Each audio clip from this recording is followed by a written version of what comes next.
That will make game experience a lot more fun, right? It's going to enhance it. Yeah. Sure. All right, there's top story here at 5:30. A $2.5 billion investment in electric cars, and it means new jobs here in Michigan. The federal government is giving a loan to Ultium Cells to build new lithium-ion battery manufacturing plants in Michigan, Ohio, and Tennessee. Business editor Rod Maloney shows us the impact this is going to have heading into the future.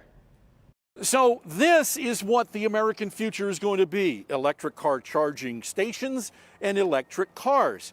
But a lot of this is only in its infancy, and so the federal government has decided to work together with the auto companies and the UAW to make sure that this all moves forward the way they want it to.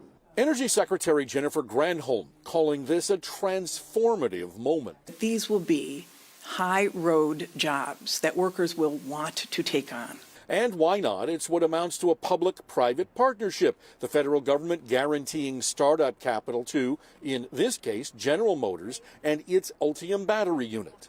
That supply chain requires droves of workers, and they are literally jobs that did not exist in this country before.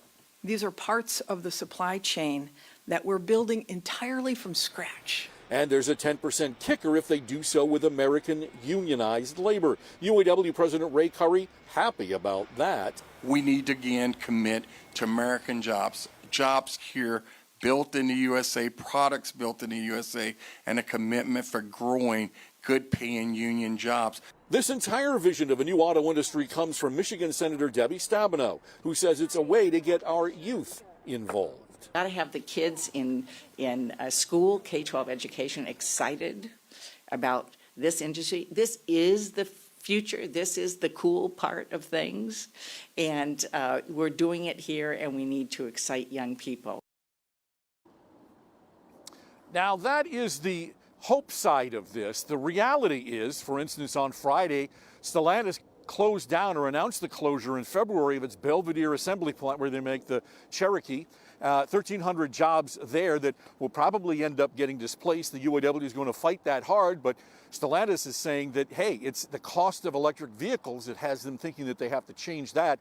And so they're shuffling around some of the things they're going to do. So there are going to be a lot of changes with the internal combustion engine part of the business as they move forward to the EVs. Back to you. All right, Rod, do we have any idea of how many new plants we're talking about here? Right. In this particular set of loans, and it's a small part of the $40 billion that they've set aside, there's going to be a plant in Michigan, one in Ohio, one in Tennessee. The plant in Michigan is going to have about 1,700 people in it, and it'll be just outside of Lansing. All right, Rod, thank you.